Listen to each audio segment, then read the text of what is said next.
துன்மார்க்கன் வேதத்தில் எழுதப்பட்டிருக்கு.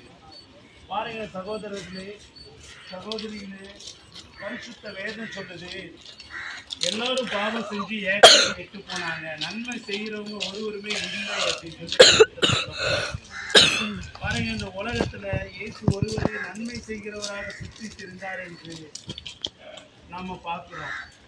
இயேசு இந்த உலகத்துல நம்ம கைகளால் செய்த பாவங்களுக்காகவும் அவர் கைகள் ஆணிகள் அடிக்கப்பட்டது, நம் கால்களால் செய்த பாவங்களுக்காக அவர் கால்களில் ஆணிகள் அடிக்கப்பட்டது, நம் சிந்தையினால் செய்த பாவங்களுக்காக அவருடைய தலையில் முள்முடி சூடப்பட்டது, நாம் உதறினால் செய்த பாவங்களுக்காக காடி கலந்த தண்ணீர் அவருக்கு கொடுக்கப்பட்டது. அருமையான சகோதரி, மனுஷனுக்குள்ளாக இருந்து பொல்லாத சிந்தனை, விபச்சாரம், வேசித்தனம், காமவிகாரம், வன்கண், பெருமை, மதிகேடு, தூஷணம், மார்க்கபேதங்கள், கொலைகள், வைராக்கியங்கள், இப்படி பொல்லாத காரியங்கள் நமக்குள்ளாக இருந்து வெளிப்பட்டு மனிதனை துன்மார்க்கமான வாழ்க்கைக்கு நடத்துகிறது. பாருங்க, பரிசுத்த வேதம் சொல்லுகிறது, பாவத்தின் சம்பளம் மரணம், தேவனுடைய கிருபையின் வரமோ கர்த்தராகிய இயேசு கிறிஸ்துவினால் உண்டான நித்திய ஜீவன். பாருங்க, பாவத்திலிருந்து நம்ம விடுபட வேண்டும் என்றால் இயேசுவே மெய்யான தேவன், எங்கள் வாழ்வில் வந்து எங்களை மீட்டெடுங்கள் என்று நாம் வார்த்தையினால் சொல்லும் பொழுது பாவத்திலிருந்து விடுதலை பெற்று நித்திய ஜீவனை அடைகிறோம்.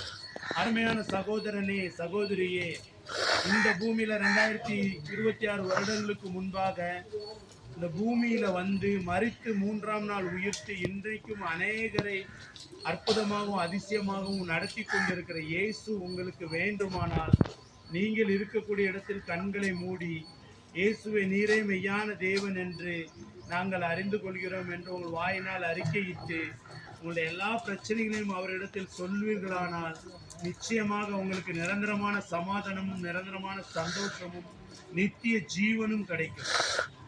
இந்த வார்த்தையை கேட்டுக்கொண்டிருக்கிற யாராக இருந்தாலும் நீங்கள் இருக்கிற இடத்தில் கண்களை மூடி ஜெபம் செய்து, எங்களோடு வந்திருக்கக்கூடிய எங்கள் சகோதரர் உங்களுக்காக ஜெபம் செய்வார். அந்த நேரத்தில் நீங்களும் இருந்த இடத்திலிருந்து ஜெபம் செய்யுங்கள். ஸ்தோத்திரிக்கிறோம் ஆண்டவரே, எங்களை நேசிக்கிற நல்ல தகப்பனே, இதோ இந்த மாணவர்களில் நமக்கு நன்றி செலுத்துகிறோம் ஆண்டவரே. ஆண்டவரே, மரணமே உன் கூர் எங்கே, பாதாளமே உன் ஜெயம் எங்கே, மரணத்தின் கூர் பாவம், பாவத்தின் சம்பளம் மரணம் என்று சொன்னது போல ஆண்டவரே, இந்த நாளில் அப்பா ஸ்தோத்திரம் ஆண்டவரே, இந்த பகுதிகளில் அப்பா ஒரு வேலை ஆண்டவரே சோர்வோடு கஷ்டத்தோடு கவலையோடு கண்ணீரோடு இருக்கிறவர்களுக்காக நாங்கள் ஜெபிக்கிறோம். எல்லாருடைய கண்ணீரை கர்த்தர் துடைப்பீராக.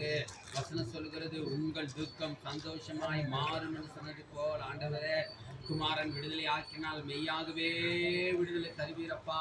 இந்த பகுதியில் ஆண்டவரே, இதை கேட்டுக்கொண்டிருக்கிற ஒவ்வொரு வார்த்தையும் இயேசுவின் நாமத்தினாலப்பா நாங்கள் வருகிறோம். ஒவ்வொரு குடும்பத்தையும் பிள்ளைகளையும் கர்த்தர் ஆசீர்வதிப்பீராக ஆண்டவரே. அப்பா அவர்களை ஆண்டவரே குணமாக்குகிறார் அப்பா, வியாதியிலிருந்து ஆண்டவரே, பலவீனத்திலிருந்து ஆண்டவரே, நோயிலிருந்து எல்லாத்தையும் விடுதலை ஆக்க முடியாது ஜெபிக்கிறோம் ஆண்டவரே. இந்த கரத்தில் ஒப்பு கொடுக்கிறோம். கர்த்தர் நல்ல சுகத்தை பலனை கட்டளிடுங்கப்பா. இப்படி நாம மையப்படட்டும். ஒவ்வொரு குடும்பத்தையும் ஆசீர்வதிங்க. இயேசுவின் நாமத்தில் ஜெபிக்கிறோம் நல்ல பிதாவே.